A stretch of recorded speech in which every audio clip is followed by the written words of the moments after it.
First moisturiser sun screen పెట్టేసుకొని body moisturiser కూడా పెట్టుకున్నాను. ప్రైమర్ పెట్టుకున్న తర్వాత మా అమ్మ వచ్చి ఓనీ సెట్ చేసింది. 3 to 4 షేడ్స్ డార్క్ కన్సీలర్ తీసుకొని పిగ్మెంటేషన్ ఉందో అక్కడ అప్లై చేసుకున్నా. Exact shade of foundation apply చేస్తున్నా. లైట్ కన్సీలర్ అప్లై చేసి అండర్ ఐజ్ మొత్తం బ్లెండర్ తోని ఒకసారి మంచిగా బ్లెండ్ చేసుకున్నా. తర్వాత సెట్టింగ్ పౌడర్ తోని ఫేస్ మొత్తం సెట్ చేసుకున్నా. ఐబ్రోస్ చేసేసుకొని బ్లష్ నాకు చాలా ఇష్టం. బ్లష్ అప్లై చేసేసి లిప్ లైనర్ అప్లై చేసి లిప్స్టిక్ అప్లై చేసుకున్నా. పింక్ ఐ షాడో అప్లై చేసుకుంటున్నా. డెప్త్ యాడ్ చేసేసి pink metallic eye shadow apply చేస్తున్నా. మంచిగా బ్లెండ్ చేసేసి ఎక్స్ట్రా ఏమన్నా ఉంటే బ్లష్ బ్రష్ తో తీసేస్తున్నా. బ్రౌన్ కాజల్ తోని స్మడ్జ్డ్ ఐలైనర్ చేస్తున్నాను. దాని తర్వాత టైట్ లైన్ చేసుకున్నా. తర్వాత కాజల్ కింద కూడా అప్లై చేసుకుని దాన్ని స్మడ్జ్ చేసుకున్నా. హైలైటర్ అప్లై చేసేసుకొని ఈ లోపు మా అమ్మ నగలు తెచ్చేసి నగలు పెట్టేసుకుంటే ఒక చుంక కింద కూడా పడ్డది.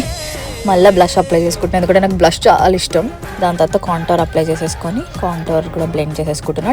ఇట్లా చిన్ కింద ఇట్లా చేస్తే మన డబుల్ చిన్ కొంచెం తక్కువగా అనిపిస్తుంది. ఇట్స్ బేసికలీ ఇల్యూజన్ అంతే. తర్వాత 2 చేతులకి గాజులు వేసేసుకున్నా. ఐలైనర్ కూడా అప్లై చేసుకున్నా.